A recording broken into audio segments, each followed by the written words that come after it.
The notification sound from my phone cut through the silence of my home office at 11:23 a.m., causing my ceramic mug of Earl Grey to rattle against the mahogany desk.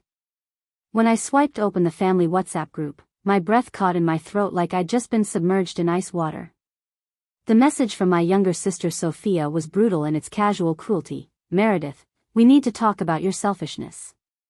While I'm over here struggling to afford even a studio apartment, you're sitting on a pile of money acting like you can't help family. It's disgusting how you hoard your wealth while watching me suffer." Before we jump back in, tell us where you're tuning in from, and if this story touches you, make sure you're subscribed, because tomorrow, I've saved something extra special for you. Below her message, she'd already shared a Zillow listing for a stunning Victorian house on Maple Ridge Drive, the exact same house I'd been watching her obsess over for months. The same house she'd driven past every weekend, taking photos and posting them on Instagram with captions like, "Someday goals," and "Manifesting my dream home." The irony was so sharp it could have cut glass. "This is the house I want," she'd typed beneath the listing. 3 bedrooms, 2.5 baths, that gorgeous wraparound porch, the oak floors, everything. "But thanks to my successful sister who won't lift a finger to help, I'll never be able to afford it." Some family, right? My older brother Marcus had already jumped into the conversation with his typical lack of tact. "Sophia's right, Mare. You make good money at that finance job, and here's your sister barely scraping by as a teacher. Where's your compassion?" Then came the message that made my stomach drop. "Mom and Dad think you should help her with a down payment. It's time to stop being so stingy with family." What my sister Sophia didn't know, what none of them knew, was that I wasn't just sitting on money. I wasn't hoarding wealth while watching her struggle. The truth was so much more complicated, so much more ironic, that I almost laughed out loud despite the anger building in my chest. The truth was that I already owned that house. That beautiful Victorian on Maple Ridge Drive that she'd been dreaming about, photographing, and posting about for 8 months. I'd purchased it 6 months ago through my real estate investment company, Crescent Property Holdings. The same company my family had no idea existed because they'd never bothered to ask what I actually did with my money beyond my day job as a financial analyst at Morrison & Associates. While Sophia was taking Instagram photos of her dream house from the sidewalk, I was actually inside, overseeing renovations and updates. While she was pinning inspiration photos of how she'd decorate the front porch, I was meeting with contractors about replacing the original hardwood floors.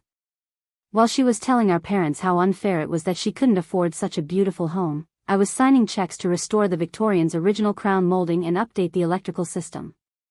The house she wanted so desperately, the house she accused me of preventing her from having through my selfishness, was sitting in my investment portfolio valued at $847,000.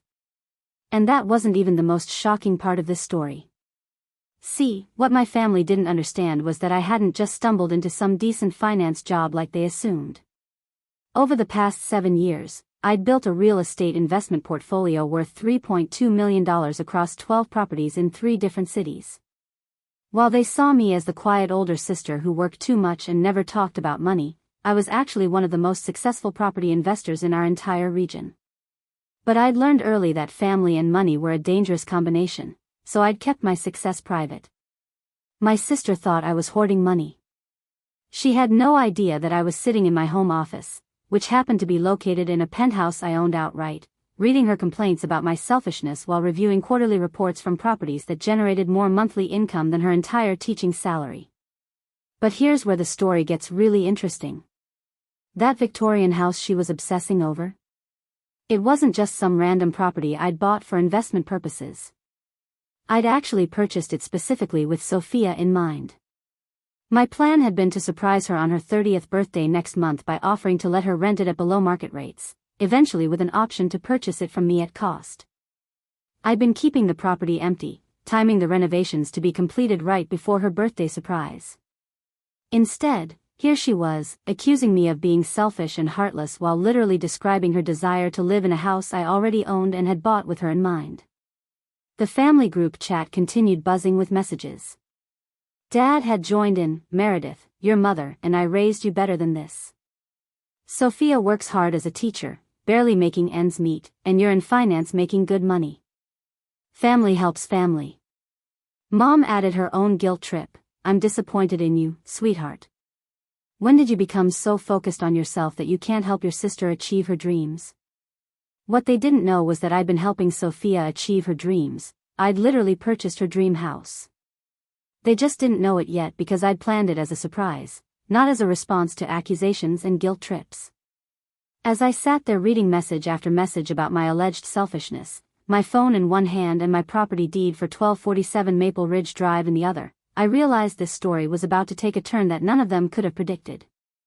This is the story of how my sister accused me of hoarding money while she struggled, never knowing that I didn't just own her dream house, I'd bought it specifically for her. And how everything changed when she forced me to reveal the truth earlier than I'd ever planned. Preparing and narrating this story took us a lot of time, so if you are enjoying it, subscribe to our channel, it means a lot to us. Now back to the story.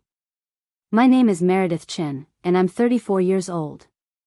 By day, I work as a senior financial analyst at Morrison & Associates, a mid-sized investment firm in downtown Portland. But that's only half the story of who I am.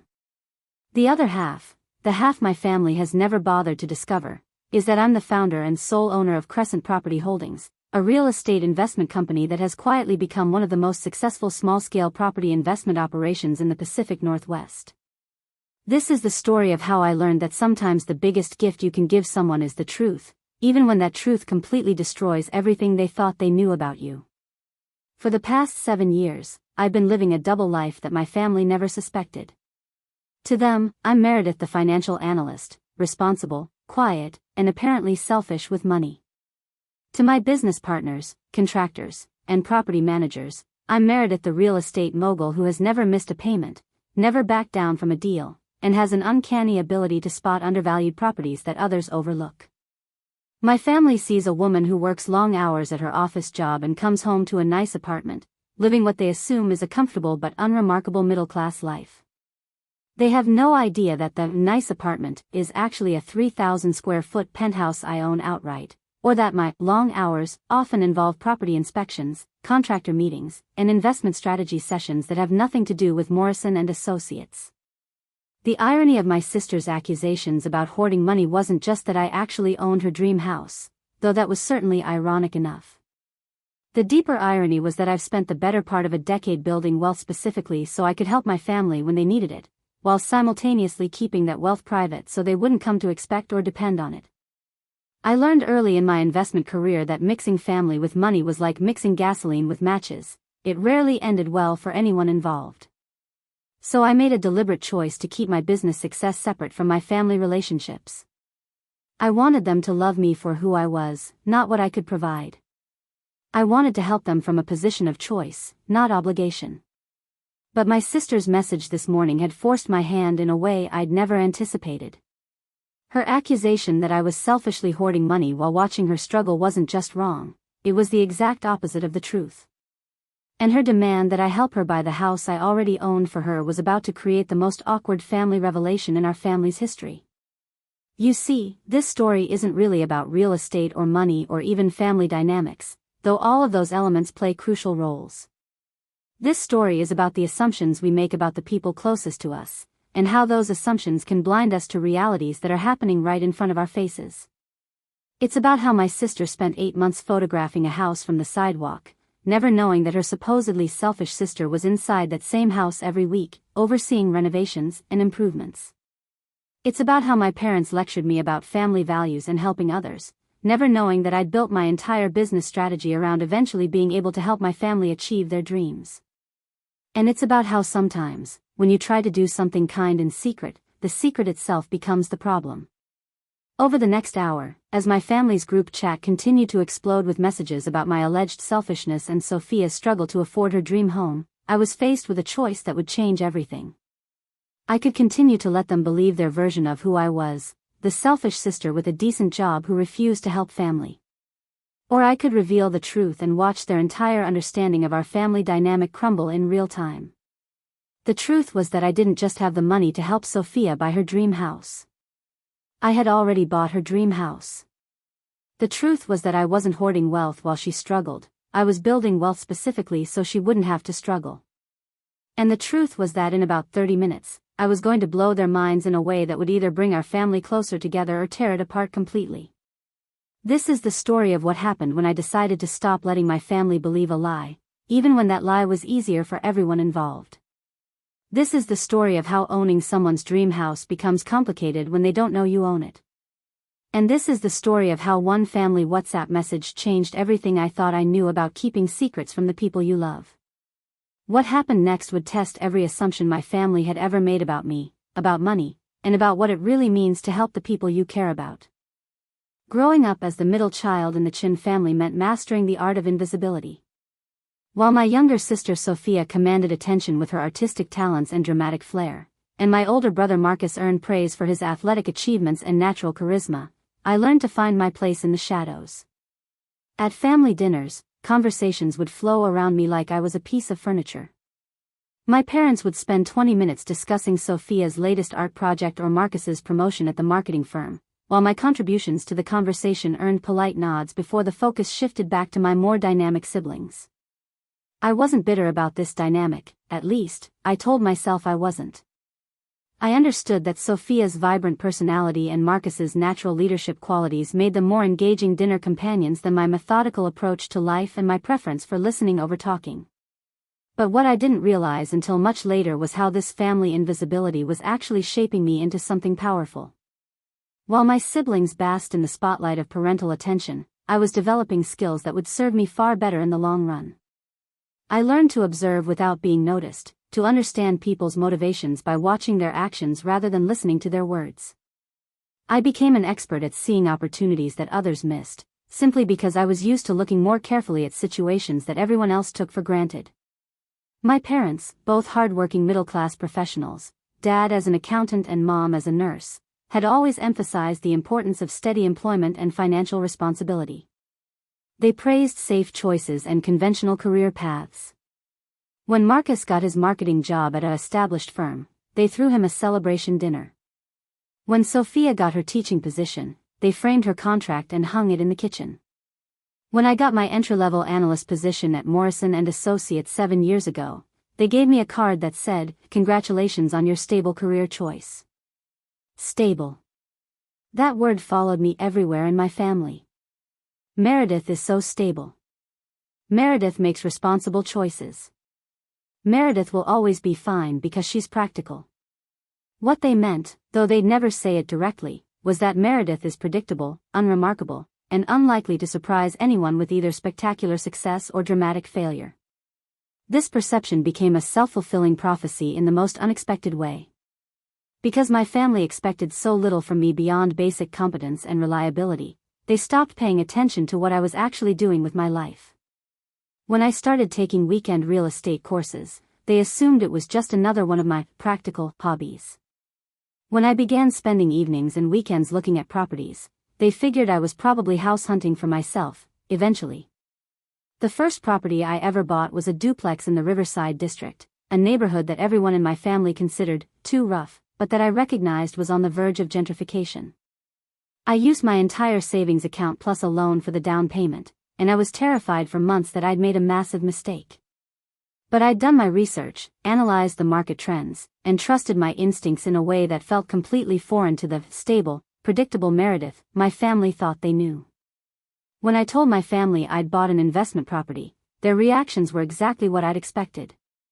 Dad worried about the financial risk and lectured me about the importance of emergency savings. Mom fretted about me becoming a landlord and dealing with difficult tenants. Marcus made jokes about me becoming a slumlord, and Sophia barely looked up from her phone when I mentioned it. None of them asked to see the property. None of them asked about my business plan or investment strategy. None of them seemed to recognize that their supposedly predictable middle child had just made one of the biggest financial decisions of her life. Their lack of interest stung at first, but then I realized it was actually a gift. Their indifference gave me the freedom to build my business without family interference, expectations, or unwanted advice. Over the next 6 years, I bought 11 more properties. I developed relationships with contractors, property managers, and real estate agents. I learned about market analysis, renovation costs, and tenant screening. I made mistakes and learned from them. I celebrated successes that my family never knew about and weathered challenges they never witnessed. The duplex that my family barely acknowledged became the foundation of a portfolio that now generates more monthly income than my day job salary. The risky investment they'd worried about had appreciated in value by 340% in 6 years. The neighborhood they'd considered too rough was now featured in Portland Monthly magazine as one of the city's most up-and-coming areas. But my family still saw me as stable, predictable Meredith. At family gatherings, they'd ask polite questions about my job at Morrison & Associates and then spend the rest of the evening discussing Sophia's latest classroom stories or Marcus's dating life.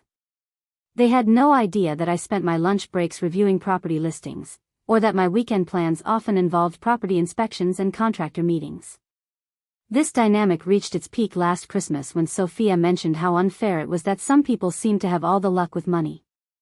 She'd been complaining about her student loan payments and her tiny apartment, and she looked directly at me when she said, "Some of us work just as hard but don't have the luxury of a cushy office job that pays enough to not worry about money." I almost laughed out loud. If she only knew that her supposedly cushy office job sister had spent Christmas morning reviewing lease agreements and December 26 meeting with a contractor about kitchen renovations in one of my rental properties. If she only knew that my luxury of not worrying about money came from years of working 7 days a week building a business she didn't even know existed. But I'd learned by then that my family's misconceptions about my life were actually protecting something precious, my ability to help them on my own terms, when and how I chose, without the complicated dynamics that money creates in families. I could be generous without feeling obligated. I could make decisions based on love rather than guilt or expectation.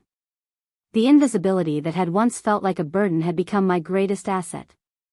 While my siblings lived their lives in the spotlight of family attention, I'd quietly built something that would allow me to take care of all of them for the rest of their lives. They just didn't know it yet. That invisibility was about to end in the most dramatic way possible. After reading Sophia's accusatory messages for the third time, I set my phone aside and opened my laptop to pull up the files that would change everything my family thought they knew about me. The password-protected folder labeled Crescent Holdings, Portfolio 2024, contained documents that told a story my family had never bothered to discover, a story that made Sophia's accusations about my selfishness almost laughably ironic. The first document I opened was the master spreadsheet that tracked all 12 of my properties. Riverside Duplex, purchased 2018 for $289,000, current value $487,000. Hawthorne Street Triplex, purchased 2019 for $445,000, current value $623,000. The numbers continued down the page, each line representing months of research, careful negotiation, and strategic investment. At the bottom of the spreadsheet, the total portfolio value read $3,247,000, with a monthly gross rental income of $18,340. But it was the file I opened next that contained the real bombshell, the document that would make my sister's WhatsApp rant about my selfishness seem like something from an alternate universe. The purchase agreement for 1247 Maple Ridge Drive, dated 6 months ago, showed Crescent Property Holdings as the buyer and the final purchase price, $847,000.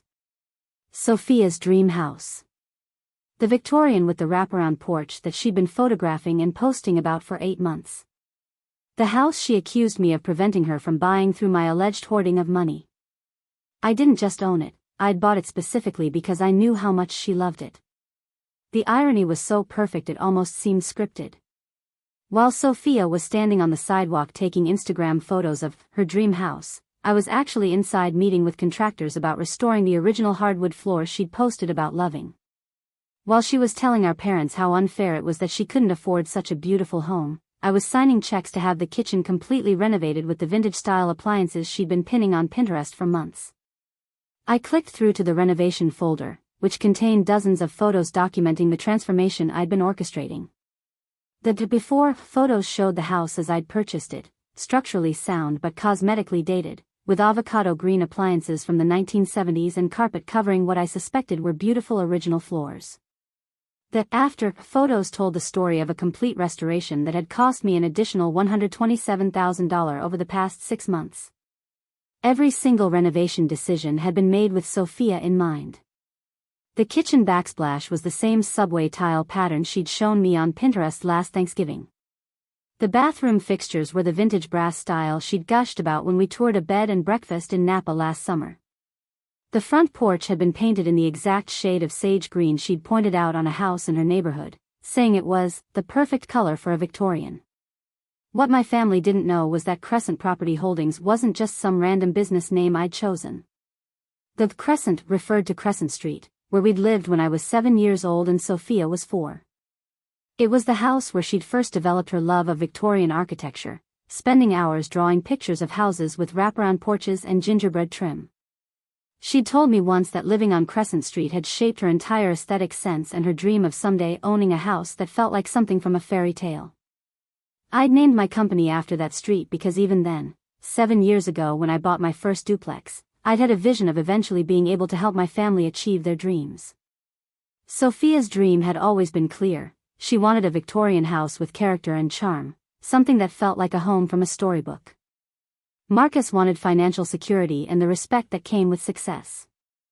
My parents wanted to know that their children were stable and happy.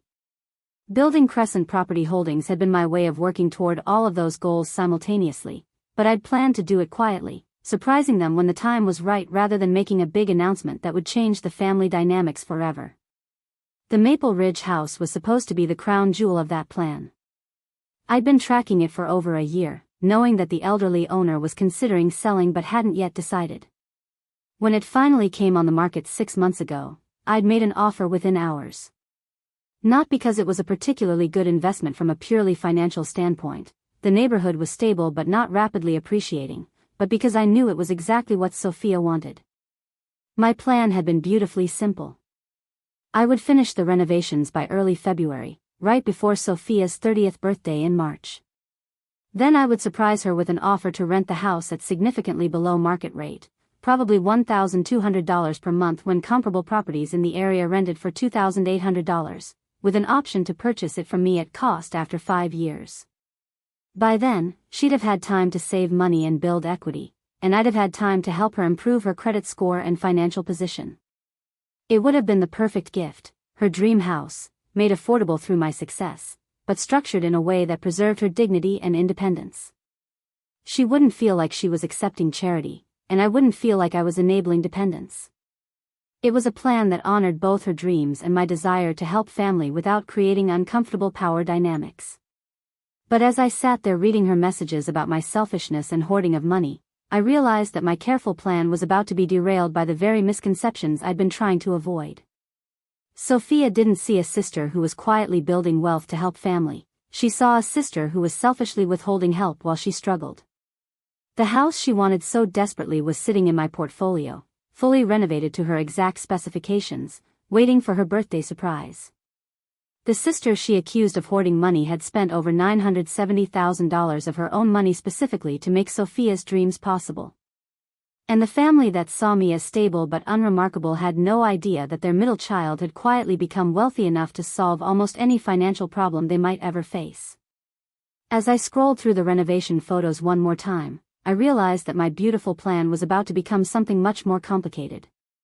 The surprise I'd spent months orchestrating was about to become a revelation that would shock my family to its core. The truth was so much bigger than just owning her dream house. The truth was going to change everything. The family WhatsApp group had transformed into a tribunal, and I was the defendant in absentia. What started as Sophia's accusatory message about my alleged money hoarding had evolved into a full-scale family intervention conducted through text messages, voice notes, and increasingly urgent phone calls that I was choosing not to answer while sitting in my home office, surrounded by the very evidence that would demolish their entire narrative. Marcus had appointed himself as the family spokesperson, sending a voice note that started playing automatically when I opened the chat. "Meredith, I've been thinking about this situation all morning, and honestly, I'm disappointed in you. We all know you make good money at Morrison and Associates, and here's Sophia, working her ass off as a teacher, barely able to afford rent on her studio apartment. The fact that you won't even consider helping her with a down payment for her dream house is just, it's not the sister I thought I knew."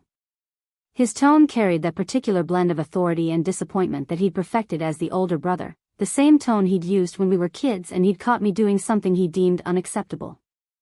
What made it particularly galling was that Marcus himself had borrowed $15,000 from our parents just 2 years ago to cover his credit card debt after what he'd called a rough patch with some bad investments, though everyone in the family understood that his investments had been primarily focused on expensive dinners and weekend trips with various girlfriends.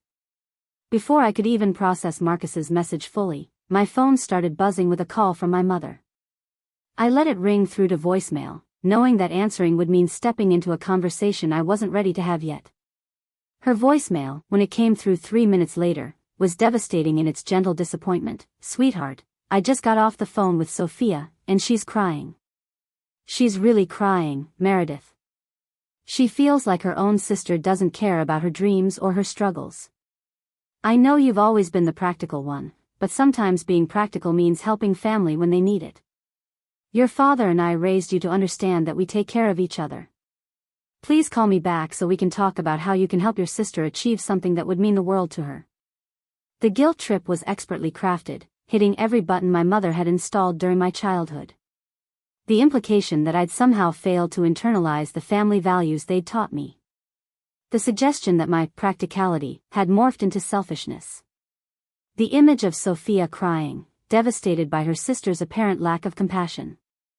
What made it worse was that I could picture the scene perfectly. Sophia dramatically weeping in Mom's kitchen while explaining how her heartless sister was sitting on money while refusing to help with something as important as homeownership. The irony was exquisite and infuriating. While my mother was leaving voicemails about how I needed to learn to help family, I was sitting in a penthouse I'd paid for with money I'd earned through investments they didn't know existed, looking at renovation photos of a house I'd bought specifically to help the sister who was apparently crying about my selfishness. Dad's approach was more direct and businesslike, as usual. His text message arrived 20 minutes after Mom's voicemail. "Meredith, I've run some numbers based on what I know about your salary and living expenses. You should be able to afford to help Sophia with at least $30,000 toward a down payment without significantly impacting your own financial security. This isn't about charity, it's about family investment. When you help Sophia achieve homeownership, you're investing in the stability of our entire family. Let's set up a time to discuss the logistics this weekend." The presumption in his message was staggering. Dad had appointed himself as my financial advisor, calculating what I could afford to give based on assumptions about my income and expenses that were so far from reality they belonged in a different universe. His family investment framing was particularly rich, considering that he had no idea I'd already made the ultimate family investment by purchasing the exact house Sophia wanted. But it was Sophia's follow-up messages that really escalated the pressure to unbearable levels.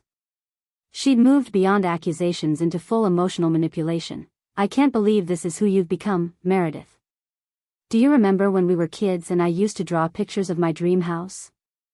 You always said you'd help me find it someday. I guess that was just something you said to make me feel better. I guess I was stupid to think my sister actually cared about my happiness." The message was accompanied by a photo that hit me like a physical blow, a picture she'd taken of herself as a child, maybe 8 years old, holding up a crayon drawing of a house that looked remarkably similar to the Victorian on Maple Ridge Drive. The caption read, "This is what dreams look like when you're 8. This is what heartbreak looks like when you're 29 and realize your family doesn't actually care about your dreams." Each message felt like another weight added to a scale that was already tipping dangerously toward an explosion I wasn't sure I was ready for. The family group chat had become a chorus of voices all singing the same song. Meredith has money, Sophia needs help, therefore Meredith should give Sophia money. The logic was simple, unassailable, and completely divorced from the reality of the situation. Marcus added fuel to the fire with another voice note. "You know what, Mare? I'm starting to think this isn't even about the money. I think you like feeling superior to us. I think you like being the one with the stable job and the savings account while the rest of us struggle with real-world problems. This whole situation is showing a side of you that's honestly pretty ugly." The accusation stung because it was so precisely wrong. I didn't feel superior to my family, I felt invisible to them. I didn't enjoy watching them struggle. I'd spent years building wealth specifically so I could help them avoid struggle. But the gap between their perception and reality had grown so wide that I was starting to feel like we were living in completely different worlds. My phone buzzed with yet another message from Sophia. I just drove by the house again. The for sale sign is still up, but I heard from my realtor friend that there might be some interest from investors. Cash buyers who could close quickly. Do you know what that means, Meredith? It means that while you're sitting there deciding whether your sister deserves your help, my dream house might get bought by some random investor who'll probably turn it into rental units or flip it for profit. Your decision to hoard your money might literally cost me the only house I've ever truly wanted. The final message was like a perfectly aimed arrow. I hope whatever you're saving your money for is worth more than your relationship with your sister. As I sat there reading message after message, surrounded by documents proving that I'd already bought her dream house, already invested nearly $1 million in making her dreams come true, already planned a surprise that would solve every problem she was describing, I realized that my family's escalating pressure was about to force a revelation that would change everything. They thought they were pressuring a selfish sister into helping family. They had no idea they were about to discover that their selfish sister had been secretly orchestrating the biggest act of generosity in their family's history. The cognitive dissonance of my situation was becoming almost surreal. As I sat in my 3,000 square foot penthouse overlooking the Willamette River, reading messages from my family about my supposed financial selfishness, I found myself mentally cataloging the vast chasm between their perception of my life and the reality I was living every single day. According to my family's understanding, I was Meredith, the financial analyst who made decent money, probably around $75,000 a year, they assumed, and lived in what they imagined was a nice but modest apartment. They pictured me clipping coupons, maybe having a small savings account, living the careful, budget-conscious life of a single professional woman who was doing fine but certainly wasn't wealthy. In their minds, my reluctance to immediately hand over $30,000 for Sophia's down payment was pure selfishness, especially since I supposedly had no major expenses or financial obligations. The reality was so different it felt like we were discussing two completely different people. My actual annual income wasn't $75,000, it was closer to $340,000 when I combined my Morrison & Associates salary with my rental income from Crescent Property Holdings. The modest apartment, they imagined, was actually a penthouse I'd purchased for $1.2 million 2 years ago, with floor-to-ceiling windows offering panoramic views of downtown Portland and the mountains beyond. My monthly expenses weren't those of someone carefully budgeting on a middle-class salary, they were the expenses of someone who owned 12 properties, employed a property management company, and maintained business relationships with contractors, real estate agents, and financial advisors across 3 different cities. While Sophia was posting Instagram stories about manifesting abundance and dreaming of financial stability, I was sitting in my home office reviewing quarterly reports that showed my net worth had increased by $287,000 in the past year alone. While Marcus was lecturing me about family values and helping others achieve their dreams, I was literally looking at invoices for renovations I'd commissioned specifically to make Sophia's dreams come true. The contrast extended beyond just financial numbers. My family saw someone who worked a predictable 9 to 5 job and went home to watch Netflix and order takeout.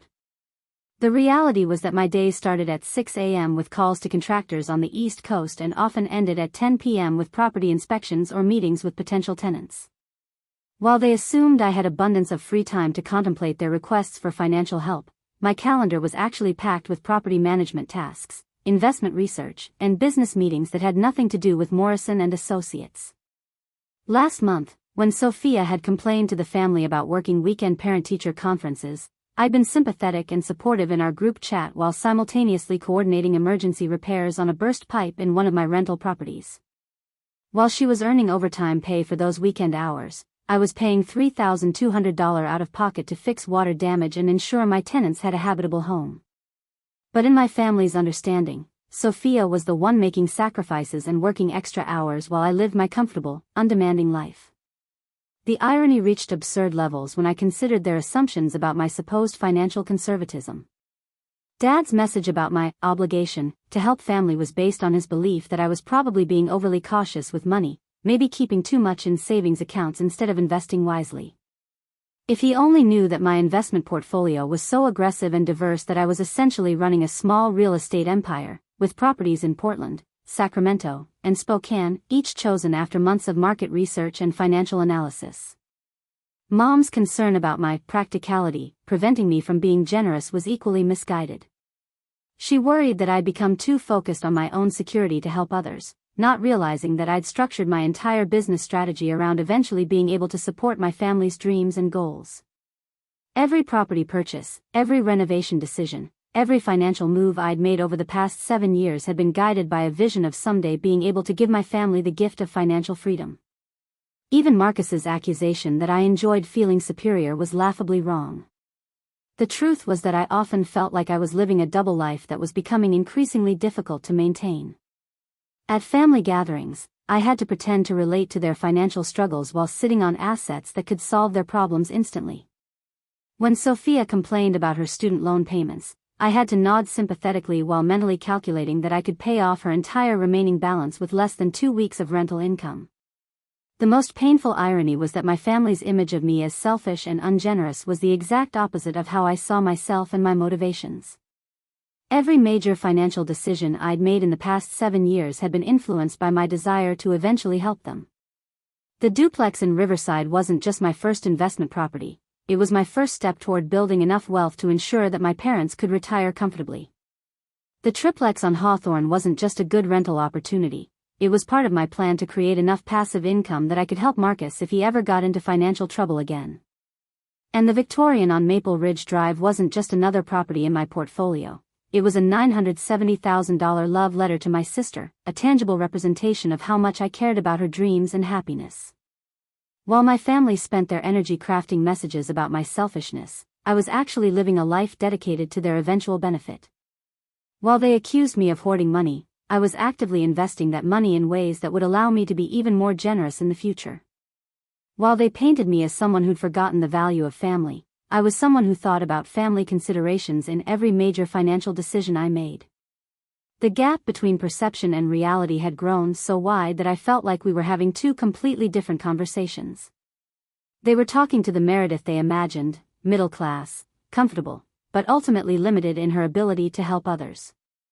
I was responding as the Meredith I actually was, wealthy enough to solve most of their financial problems immediately, but strategic enough to want to do it in ways that would truly benefit them long-term. As their messages continued to pile up, each one painting me as more selfish and uncaring than the last, I found myself staring at the renovation photos from Sophia's dream house and wondering how much longer I could maintain this charade. The house she was begging me to help her buy was sitting in my portfolio, renovated to her exact specifications, waiting for a birthday surprise that was supposed to happen in 6 weeks. But her accusations were forcing my hand in ways I'd never anticipated. The careful plan I developed to surprise her with her dream house was about to become an emergency revelation that would shatter every assumption my family had ever made about me. The irony was about to become impossible to ignore. By 2:30 p.m., the family pressure had reached a crescendo that demanded some kind of response. I couldn't continue to sit in silence while my phone buzzed with increasingly urgent messages painting me as the villain in a story where I was actually the secret hero. But I also wasn't ready to detonate the nuclear bomb of truth that would completely reshape our family dynamics. So I decided to test the waters with some carefully chosen pushback, probing to see just how deep their misconceptions ran. My first move was strategic and subtle. Instead of addressing Sophia's emotional appeals directly, I responded to Dad's businesslike analysis of my supposed financial capacity. "Dad, I appreciate your concern, but I think you're making some assumptions about my financial situation that might not be accurate. Before we talk about what I can afford to contribute, maybe we should discuss whether this is really the right approach for Sophia's long-term financial health." The response was immediate and illuminating. Dad replied within minutes, "Meredith, I've been handling financial planning for this family for 30 years. Based on your salary at Morrison & Associates and your living expenses, my calculations are conservative. You're being unnecessarily evasive about something that should be straightforward family support." His confidence in his calculations was both amusing and frustrating. If Dad had any idea that my Morrison & Associates salary was less than 15% of my actual annual income, or that my living expenses included property taxes on 12 different buildings, he might recalibrate his certainty about my financial capacity. But his response also revealed something important. My family wasn't just wrong about my financial situation, they were absolutely convinced they were right. I decided to push a little harder. "What if I told you that your assumptions about my income and expenses aren't complete? What if there's more to my financial picture than you realize? This time, Marcus jumped into the conversation with characteristic bluntness. Are you seriously going to sit there and act mysterious about your finances when your sister needs help? Either you can afford to help or you can't. Stop being dramatic and just tell us what's going on. The irony of Marcus calling me dramatic, while Sophia was posting crying selfies about her heartbreak over my alleged selfishness, wasn't lost on me. But his response confirmed what I was beginning to understand. My family had constructed such a complete narrative about who I was and what my life looked like that contradictory information wasn't being processed as new data, it was being dismissed as evasion or manipulation. Sophia's response was more emotional but equally revealing. Meredith, if you're trying to say you can't afford to help me, just say so. But don't act like there's some big secret about your money situation. We all know what you make, we all know how you live. If you don't want to help your sister, at least be honest about it instead of playing games. Her certainty about knowing what I make and how I live was fascinating. Sophia was so confident in her understanding of my life that she couldn't even conceive of the possibility that her understanding might be incomplete. In her mind, my suggestion that there was more to my financial picture was just a deflection tactic, not a hint at a much larger truth. I decided to test one more boundary before revealing anything substantial. Sophia, what if I told you that I'm not actually preventing you from getting your dream house? What if the situation is more complicated than you think? Her response came through as a voice note, and I could hear the frustration and hurt in her voice. Meredith, what are you even talking about? How is this complicated? I want to buy a house, I need help with the down payment. You have money, you won't help. That's not complicated, that's just sad. Stop trying to make this about anything other than what it is. The family group chat erupted with supporting messages from Marcus and my parents, all echoing the same theme. I was overcomplicating a simple situation to avoid taking responsibility for my selfishness. Mom added her own voice note. Sweetheart, I'm starting to worry that you're overthinking this because you feel guilty about not wanting to help. It's okay to say no if you really can't afford it, but please don't make it more confusing than it needs to be. Their responses revealed the fundamental challenge I was facing. My family hadn't just made incorrect assumptions about my financial situation, they'd built an entire worldview around those assumptions. In their narrative, I was the stable, predictable middle child with a decent job and a comfortable but unremarkable life. Any information that contradicted that narrative wasn't being integrated as new understanding, it was being interpreted as evidence that I was being difficult or evasive. I realized that my gentle probing wasn't going to work. Half-truths and hints weren't going to penetrate the wall of certainty they'd built around their understanding of who I was. If I wanted to change their perception, I was going to have to do it with undeniable facts that were so dramatic they couldn't be dismissed or explained away. But before I took that irreversible step, I decided to make one final attempt at getting them to question their assumptions. I sent a message to the family group chat that was designed to be impossible to ignore. I need everyone to understand something important. You think you know my financial situation, but you don't. You think you know what I can and can't afford, but you don't.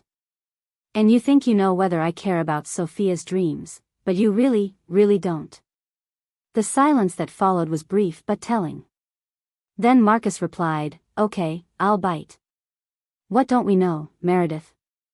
What's this big secret that supposedly changes everything? Sophia added, Yeah, Mare.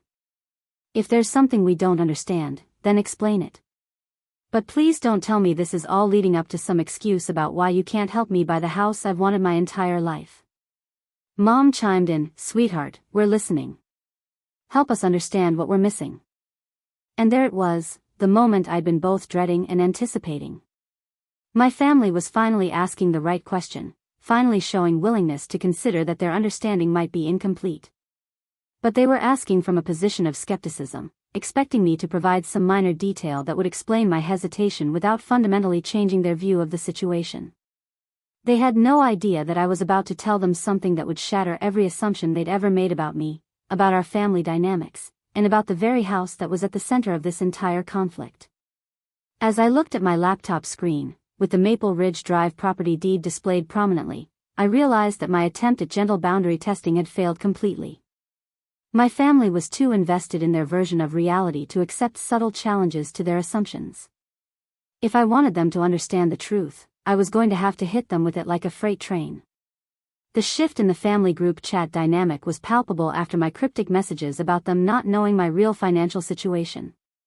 What had been a coordinated assault on my supposed selfishness suddenly transformed into something that felt more like a detective investigation, with each family member approaching the mystery from their own angle, trying to piece together what they thought I was hiding. Marcus, ever the direct one, decided to take the business approach. "All right, Meredith, I'm calling your bluff. If there's something we don't know about your finances, then let's get specific. Are you in debt? Did you make some bad investments? Are you hiding financial problems from us? Because if you're struggling financially, we can figure out another way to help Sophia." His assumption that my mysterious financial situation must involve problems rather than success was telling.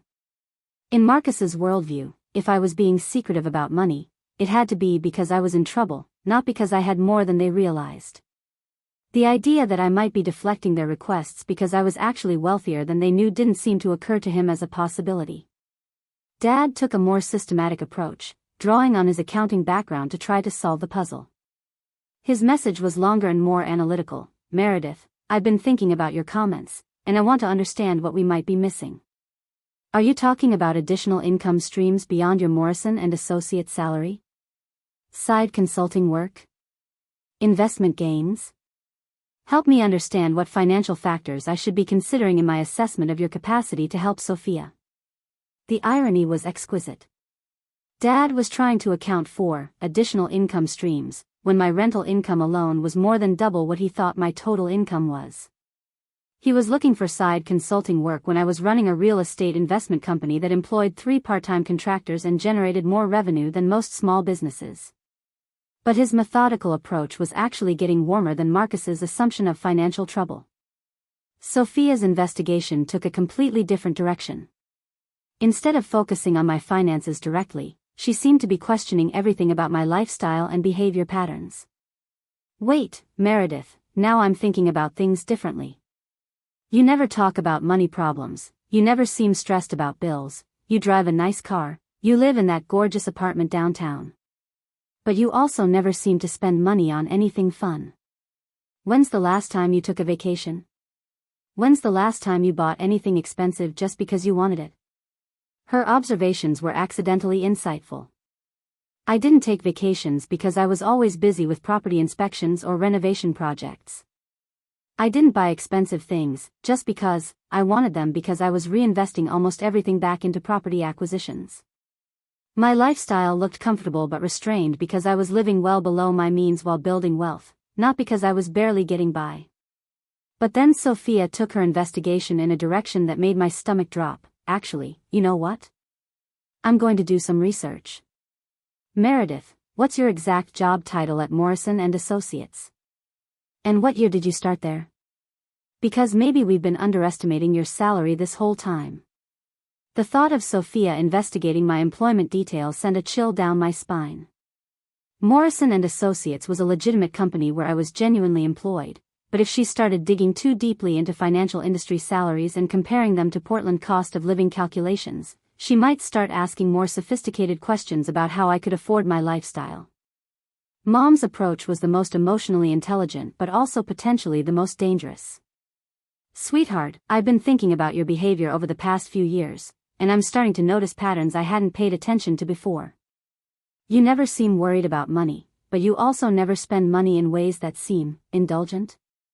It's like you have some kind of specific financial plan that the rest of us don't understand." Her observation was uncomfortably accurate. I did have a specific financial plan that none of them understood, a plan that involved building wealth systematically and strategically rather than spending money on immediate gratification.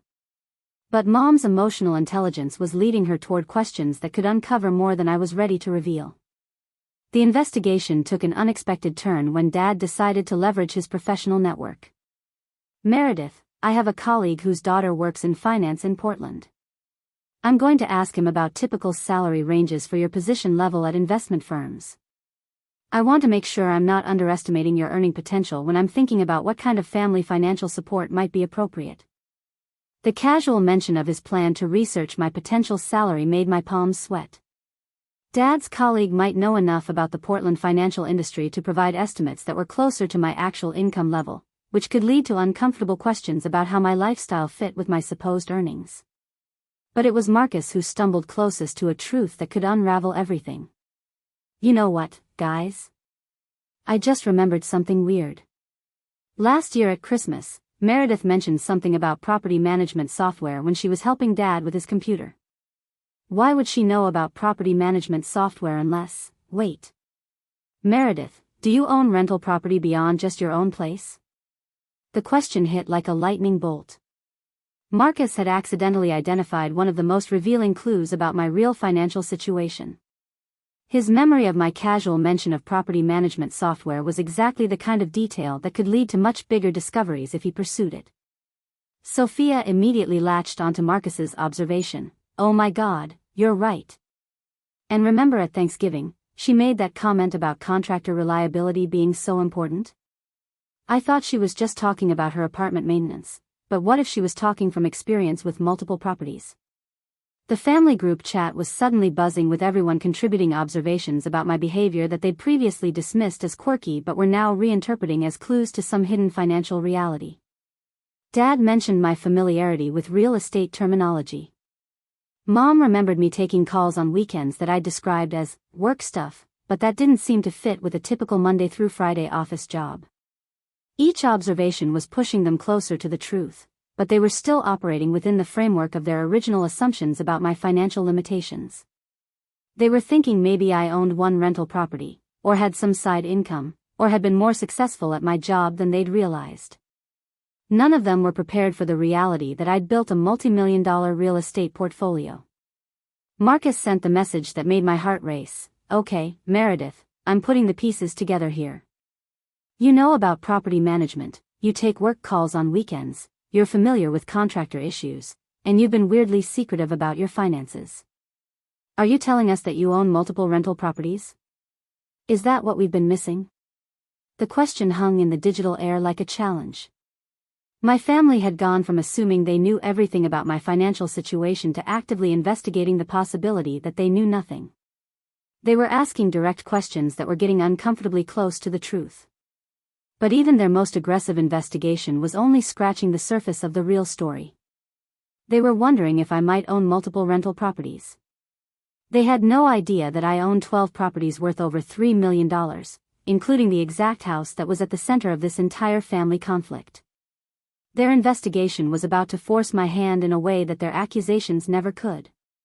Marcus's direct question about multiple rental properties hung in the family group chat like a loaded gun.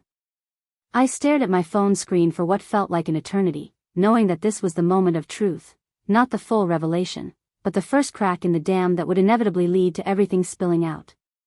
My carefully maintained double life was about to begin its collapse, and I had to decide whether to try to deflect one more time or start the process of letting my family see who I really was. My hands trembled slightly as I typed my response. Marcus, you're asking the right questions. Yes, I own rental property. More than one property, actually.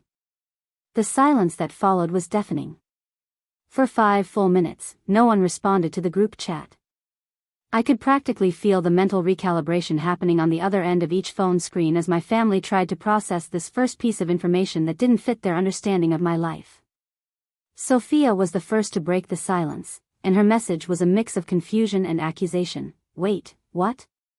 Meredith, what do you mean, more than one property? Like, how many more? And why didn't you ever tell us? How long have you been hiding this? Before I could respond, my phone started ringing. Dad's name appeared on the screen, and I knew that this conversation was too big for text messages now. I took a deep breath and answered. Meredith. Dad's voice was tight with controlled emotion. I need you to explain to me what you just said in the group chat.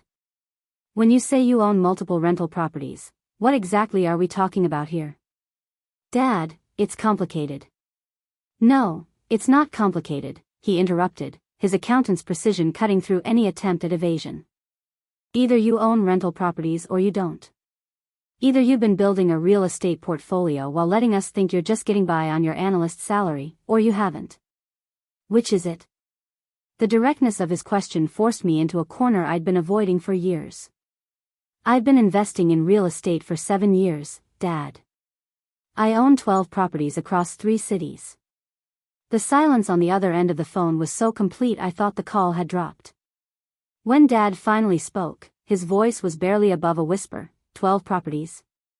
Meredith, do you understand what you're telling me? Do you understand how much money we're talking about? Yes, Dad. I understand exactly how much money we're talking about. And you've been letting us think. His voice trailed off as the implications began to sink in. You've been letting us lecture you about helping family while you're sitting on a real estate empire? The family group chat exploded while Dad and I were still on the phone. Sophia had apparently called Marcus, who had called Mom, and now everyone was trying to process this information simultaneously. Messages were pouring in faster than I could read them. Marcus, 12 properties? Are you kidding me right now? Mom, sweetheart, I don't understand. Why didn't you tell us about this? Sophia, oh my God, Meredith, if you own 12 rental properties, how much money are we talking about? How much are you actually worth? The questions were coming from all directions, but Dad's voice on the phone cut through the chaos. Meredith, I need specific numbers. What's the total value of your portfolio? I closed my eyes, knowing that this number would change everything. The current market value is approximately $3.2 million, with a monthly gross rental income of about $18,000. The silence that followed was even more profound than before. On the phone, I could hear Dad's sharp intake of breath. In the group chat, the rapid-fire messages had stopped completely. When Dad finally spoke, his voice had changed completely. The paternal authority was gone, replaced by something that sounded almost like awe. Meredith, you're telling me that you've built a $3 million real estate portfolio while working at Morrison & Associates? How is that even possible?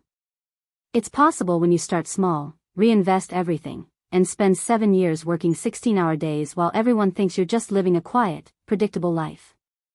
The group chat came back to life with a vengeance. Sophia's message was all caps. Wait. If you're worth $3 million, why are we even having this conversation about whether you can help me buy a house? Marcus added, I feel like I'm in an alternate universe right now. You've been sitting on millions of dollars while we've been treating you like our financially responsible but limited middle sister? Mom's message was more emotional. Honey, I'm so confused. Why would you keep something this big secret from your family? Don't you trust us? But it was Sophia's follow-up message that hit the hardest. Meredith, I've been begging you to help me with $30,000 for a down payment while you own property worth millions? What kind of person does that to their sister? Dad's voice on the phone was thoughtful now, his accounting mind working through the implications. Meredith, if your monthly rental income is $18,000, that means you're earning more than $200,000 a year just from your properties, not counting your day job salary. Is that correct? That's correct. So when we were pressuring you about helping Sophia with her down payment, you were earning more per month from rental income than most people make in a year? Yes, Dad. The family group chat had devolved into a mixture of shock, hurt, and anger. Marcus was processing the financial implications. Do you realize how completely this changes everything we thought we knew about you? About our family dynamics? About who has money and who doesn't? Sophia was focused on the emotional betrayal. I can't believe you've been watching me struggle with my student loans and my tiny apartment while you're secretly a millionaire. How could you do that to someone you claim to love? Mom was trying to understand the motivation. Sweetheart, why would you hide something like this? We're your family. We love you no matter what. Why couldn't you share this success with us? But none of them were asking the question that would reveal the biggest irony of all. None of them were asking about the specific properties I owned or where they were located. They were so focused on the shock of my wealth that they hadn't yet made the connection to Sophia's dream house. Dad's voice brought me back to the phone conversation. Meredith, there's something I need to ask you, and I need you to be completely honest with me. When Sophia was asking for help buying that house on Maple Ridge Drive, and we were all pressuring you to contribute to her down payment, did you already have the money to buy that house outright? The question hung in the air like a sword over my head. This was the moment when the partial truth would become the complete revelation. This was when my family would discover that my secret wealth wasn't just about having money they didn't know about, it was about already owning the very thing they were begging me to help Sophia buy. "Dad," I said quietly, "that's not the right question." "What do you mean?" I took a deep breath and spoke the words that would change everything. "The right question is whether I already bought that house." The silence that followed was absolute. "What did you just say?" Dad's voice was barely audible through the phone, and I could hear him moving, probably sitting down as the full weight of my words began to register. "I said the right question isn't whether I have the money to buy Sophia's dream house. The right question is whether I already bought it. And the answer is yes, Dad. I bought 1247 Maple Ridge Drive 6 months ago." The silence stretched so long I thought my phone had died. Then Dad's voice came back, shaky and uncertain. "Meredith, are you telling me that you own the house Sophia has been trying to buy? The house she's been photographing and posting about? The house that's been the center of this entire family argument?" "That's exactly what I'm telling you." I could hear Dad's sharp intake of breath, followed by what sounded like him setting something down hard on a table. "Jesus Christ, Meredith. Do you understand what you're saying? Do you understand what this means?" The family group chat had gone completely silent during my phone conversation with Dad, but I knew that was about to change dramatically. I put Dad on speakerphone and typed a message to the group. "Everyone needs to hear this at once. Dad, can you add Marcus and Mom to this call? Sophia, are you available for a conference call right now?" Within 3 minutes, my entire family was on a group call, and I could hear the tension crackling through each connection. Sophia's voice was tight with emotion. "Meredith, Dad just told us you said something about already buying my house. That can't be right. Please tell me I misunderstood something." I pulled up the property documents on my laptop screen, the same documents I'd been looking at all morning while reading their messages about my selfishness. "Sophia, I purchased 1247 Maple Ridge Drive on March 15 through my company, Crescent Property Holdings. The purchase price was $847,000, paid in cash. I've spent an additional $127,000 on renovations over the past 6 months." The collective gasp from my family was audible even through the phone. Marcus was the first to find his voice. "Are you fucking kidding me right now? You bought Sophia's dream house 6 months ago and never told any of us?" "Marcus, watch your language," Mom said automatically, but her voice was shaky. "Meredith, honey, I don't understand. If you bought the house, why is it still listed for sale?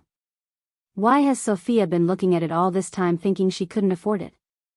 "Because it's not listed for sale anymore, Mom. It hasn't been for sale since March. Sophia has been driving by a house I own, taking photos of a house I own, posting about her dream of living in a house I own." Sophia's voice was barely a whisper. "That's impossible. I just drove by there yesterday. There's still a for sale sign." "Sophia, there's no for sale sign. There hasn't been one for months. You might be thinking of a different house, or maybe you're seeing a contractor's sign.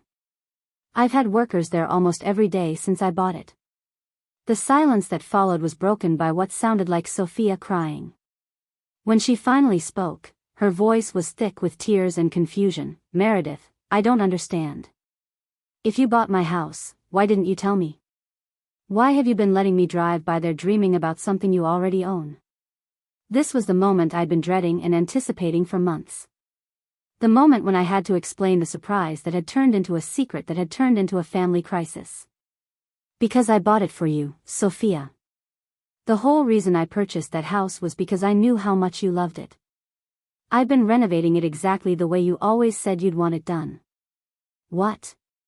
Her voice cracked completely. "What do you mean you bought it for me?" I took a deep breath and explained the plan I'd spent months perfecting. "I was going to surprise you on your 30th birthday next month. I was going to offer to let you rent it from me at significantly below market rate, probably $1,200 a month when comparable houses in that neighborhood rent for $2,800. After 5 years, I was going to give you the option to buy it from me at the original purchase price, with all your rent payments counting toward the down payment." The silence was deafening. Finally, Dad's voice came through, sounding stunned. Meredith, you spent nearly $1 million to surprise your sister with her dream house? Yes, Dad. That's exactly what I did.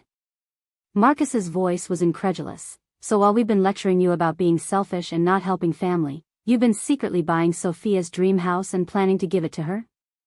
Not give it to her, I corrected. Help her achieve it in a way that would preserve her independence and dignity. I wanted her to have her dream house, but I also wanted her to feel like she'd earned it. Sophia was crying harder now, but I could hear her trying to speak. Meredith, I've been posting photos of your house.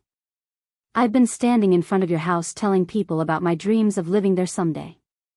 I've been calling you selfish for not helping me buy a house you already bought for me. The renovations I've been doing, I continued, knowing I needed to tell them everything now. Every single decision was made with you in mind. The kitchen backsplash is the same subway tile pattern you showed me on Pinterest. The bathroom fixtures are the vintage brass style you loved at that bed and breakfast in Napa. The front porch is painted in that sage green color you said was perfect for a Victorian. Mom's voice was barely audible. Sweetheart, you've been planning this surprise for 6 months? I've been planning some version of this surprise for 3 years, Mom. Ever since Sophia first showed me photos of that house and told me it was her dream home. When it came on the market, I knew it was my chance to make her dreams come true. Dad's accounting mind was working through the implications. Meredith, you're telling us that you've invested nearly $1 million in a plan to help Sophia achieve homeownership, and she's been accusing you of selfishness for not helping her achieve homeownership? That's exactly what I'm telling you, Dad. Sophia's voice came through the phone, broken and ashamed. Meredith, I called you heartless. I said you were hoarding money while I struggled. I accused you of not caring about my happiness. And the whole time, you owned my dream house and were fixing it up for me? The whole time, Sophia. Marcus spoke up, his voice filled with a mixture of awe and embarrassment. Mare, we owe you the biggest apology in the history of apologies. We've been completely wrong about everything. But I knew the revelation wasn't over yet. There was still one more piece of the puzzle that would complete their understanding of just how wrong they'd been about me, about my motivations, and about what I'd been doing while they thought I was living my quiet, unremarkable life. There's something else you need to know, I said quietly. The house on Maple Ridge Drive isn't the only property I bought with family in mind. The revelation about Sophia's house was supposed to be the climax, the moment when my family realized how wrong they'd been and we all moved forward with deeper understanding and gratitude. Instead, what followed was something I hadn't anticipated, a complex mix of emotions that included shame, anger, confusion, and what felt disturbingly like resentment. Sophia was the first to recover from the initial shock, and her response wasn't what I'd expected. Meredith, I don't know how to feel about this. You've been watching me struggle and dream and post about this house for months, knowing the whole time that you owned it. That feels manipulative. Her word choice hit me like a slap. Manipulative? Sophia, I bought your dream house and spent 6 months renovating it exactly to your specifications as a birthday surprise. How is that manipulative? Because you let me suffer. Her voice was rising now, the tears replaced by something that sounded like anger. You let me drive by there every weekend feeling sad that I couldn't afford it. You let me complain to the family about my financial struggles. You watched me post Instagram stories about manifesting my dream home while you literally owned my dream home. Marcus jumped in, and his tone was troubling. Sophia's got a point, Mare. This whole thing feels kind of controlling. Like you've been playing puppet master with her emotions. Controlling? I couldn't believe what I was hearing. I spent $1 million to make her dreams come true. How is that controlling? Because you made the decision without her, Dad said, and his voice carried a weight of disapproval that made my stomach drop. Meredith, you unilaterally decided to buy her house, renovate it according to your interpretation of her preferences, and plan her future living situation without consulting her. That's not generosity, that's presumption. The conversation was spiraling in a direction I'd never imagined. Instead of gratitude for my sacrifice and planning, I was being accused of manipulation and control. Dad, it was supposed to be a surprise. Surprises require planning without consultation. That's literally what makes them surprises. Mom's voice was gentle but firm. Sweetheart, I understand your intentions were good, but think about how this looks from Sophia's perspective. For months, she's been emotionally invested in this house, dreaming about it, making plans, talking to realtors. And the whole time, the house was never actually available to her because you already owned it. But I owned it for her. I was starting to feel desperate, watching my grand gesture being reframed as something sinister. Every decision I made was about making her happy. Sophia's voice came back, stronger now, but that's the problem, Meredith.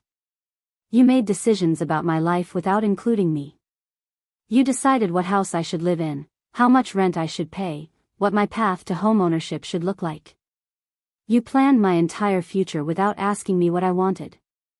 I asked you what you wanted. For 3 years, you told me that house was your dream home.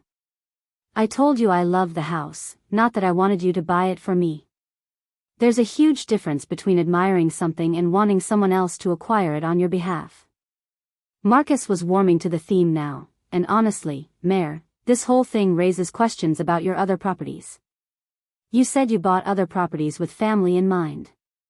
What does that mean? Have you been making plans for all of us without telling us? The question made me hesitate, because the answer was yes. I had bought properties with family in mind. The duplex in Riverside was purchased partly because I knew Mom had always talked about living in that neighborhood when she retired. The commercial space downtown was acquired because I thought it might be perfect for the art studio Sophia had mentioned wanting someday. The small house near the university was bought because I knew Marcus had talked about going back to school for his MBA. I've made some investments that I thought might benefit family members in the future, I said carefully. Jesus Christ, Marcus muttered. So you've been secretly planning all our lives while we thought you were just working your regular job? Dad's voice was stern now. Meredith, this is a serious problem.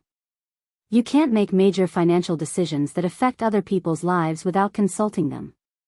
It doesn't matter how good your intentions are. But they don't affect your lives unless you want them to. These are backup plans, safety nets, opportunities if you ever want them. Sophia's response was sharp, but they do affect our lives, Meredith. Right now, finding out that you've been secretly orchestrating real estate acquisitions based on conversations we had years ago feels incredibly invasive. It feels like you've been treating us like chess pieces in some game we didn't know we were playing. I was stunned by their reactions.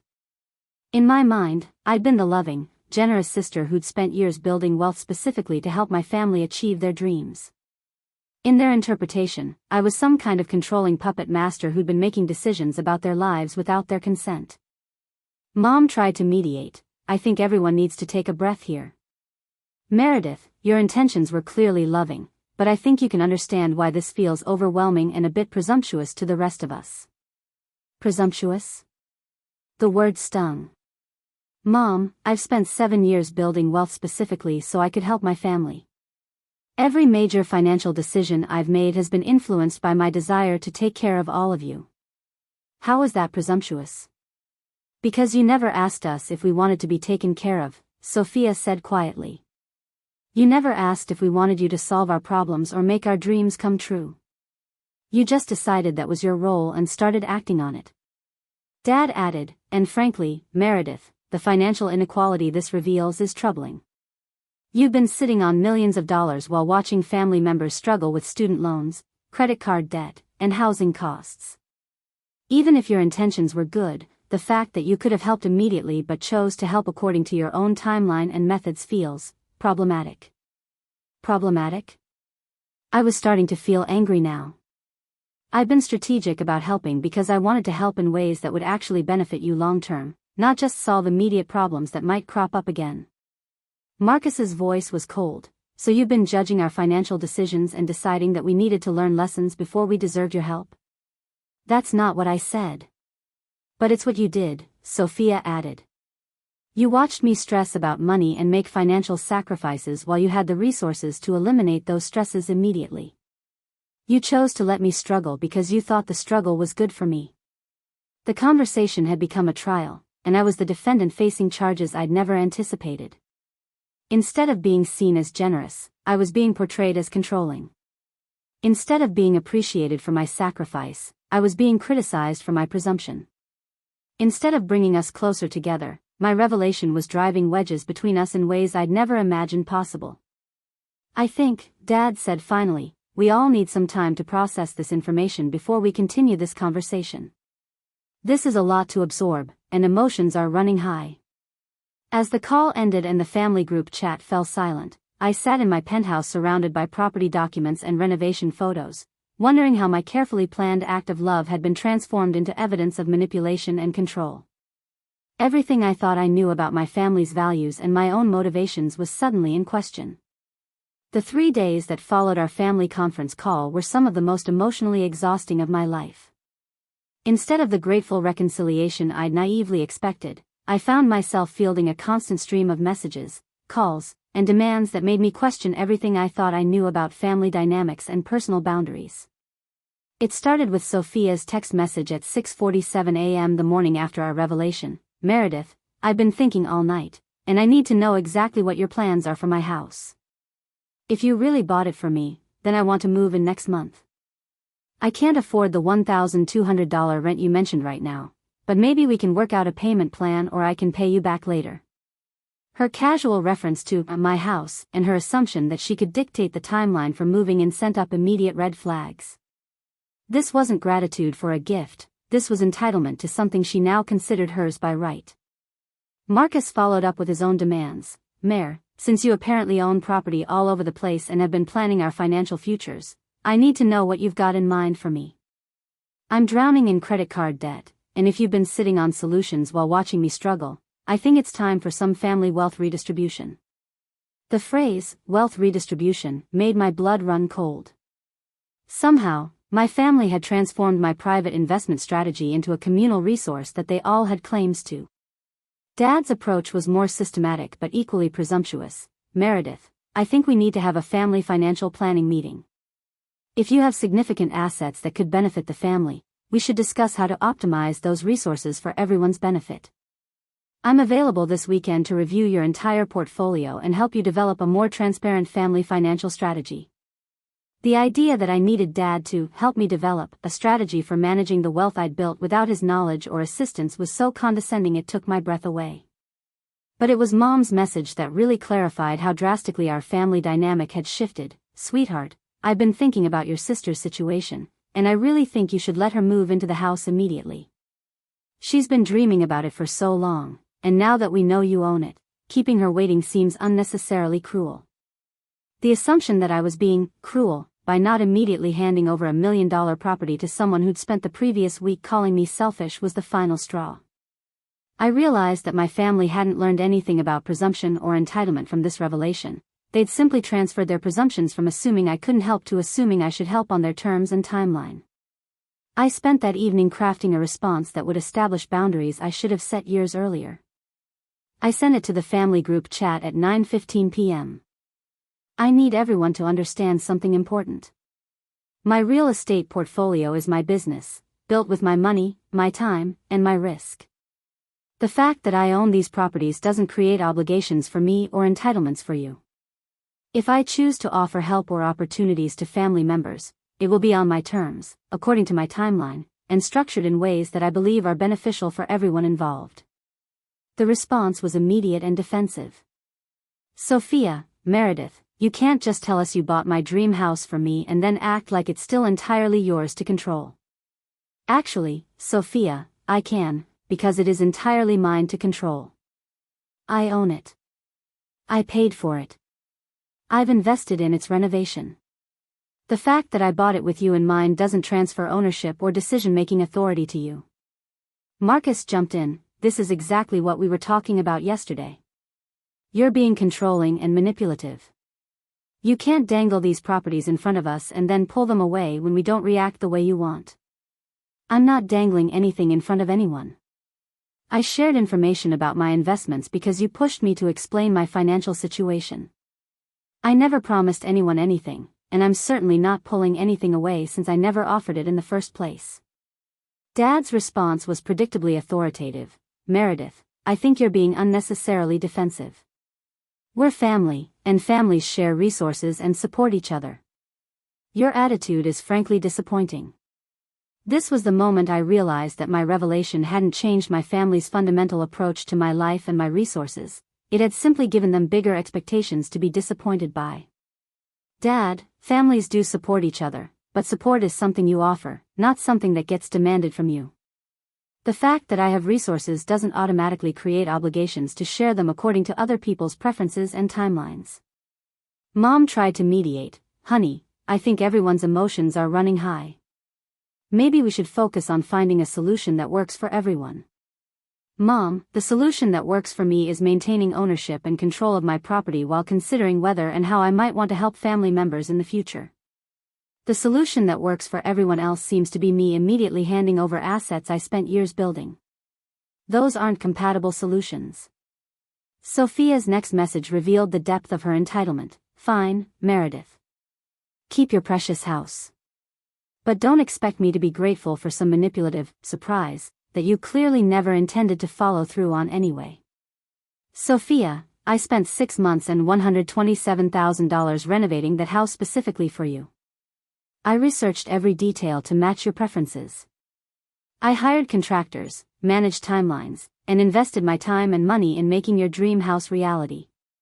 The fact that you're now calling it manipulative and acting like I never intended to follow through is exactly why I'm reconsidering the entire plan. Marcus's response was telling. So you're going to punish us for not being grateful enough? That's exactly the kind of controlling behavior we're talking about.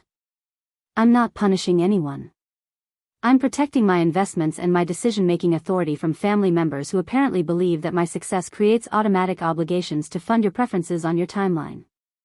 The group chat went silent for several hours after that exchange. When messages finally started coming through again, they had a different tone, colder, more formal, but also more accepting of the boundaries I'd established. Dad, Meredith, I think we all need to step back and respect your autonomy over your financial decisions. Mom, sweetheart, I hope you know we love you regardless of what you decide about your properties. But it was Sophia's final message that confirmed what I'd suspected. I guess I understand now why you kept your money secret for so long. Money really does change everything, doesn't it? As I read that last message, I realized that my family was right about one thing: money had changed everything. But not in the way they thought. Money hadn't changed me from generous to controlling. It had simply revealed that my family's love and acceptance had always been conditional on me fitting into the role they'd assigned me. The generous surprise I'd planned for Sophia was still sitting there, fully renovated and waiting. But now it would remain my property, managed according to my judgment, offered if and when I decided the conditions were right. I'd learned that boundaries weren't cruel, they were essential. And sometimes the greatest gift you can give your family is the refusal to enable their entitlement to your life. 6 months later, I was sitting in the renovated kitchen of 1247 Maple Ridge Drive, sipping coffee from a mug that read, "World's Best Landlord," a gift from my tenant, Sarah Martinez, a 32-year-old art teacher who'd moved in 3 months ago and had transformed the house into exactly the kind of home I'd always imagined it could be. The irony wasn't lost on me that my sister's dream house had ended up being rented by another teacher who appreciated Victorian architecture and had actually thanked me for preserving the home's historical character. The family dynamics had settled into a new normal that was both more honest and more distant than what we'd had before. The weekly family group chat still existed, but the conversations were different now, more careful, more respectful of boundaries, and notably absent of any financial discussions or requests for help. My family had learned that my success didn't automatically make me their personal bank, and I had learned that generosity without boundaries isn't actually generosity at all, it's enablement. Sophia and I had reached what could best be described as a cordial détente. She'd found a different house, a charming craftsman about 10 minutes from Maple Ridge Drive, and had managed to buy it with a combination of savings, a traditional mortgage, and a small gift from our parents. She'd never apologized for calling my plan surprise manipulative, but she'd also stopped expecting me to fund her dreams on her timeline. We exchanged pleasant messages about work and life, but the easy intimacy we'd once shared was gone, replaced by the careful politeness of people who'd learned they didn't know each other as well as they'd thought. The kitchen renovation turned out beautifully, Sarah had told me the week before during a routine property inspection. Whoever planned these updates really understood how someone would actually use this space. I'd smiled and thanked her, not mentioning that every detail had been chosen with a different person in mind. Marcus had eventually asked me directly whether I had any properties that might benefit him, and I'd appreciated his straightforward approach. We'd worked out an arrangement where he rented one of my smaller properties at market rate while he got his credit cards paid off and his finances stabilized. The relationship was purely business. He paid rent on time, I maintained the property professionally, and we both understood that family sentiment wouldn't influence the terms of our agreement. Surprisingly, this arrangement had improved our relationship rather than complicating it. Without the weight of unspoken expectations and financial resentment, we discovered we actually enjoyed each other's company.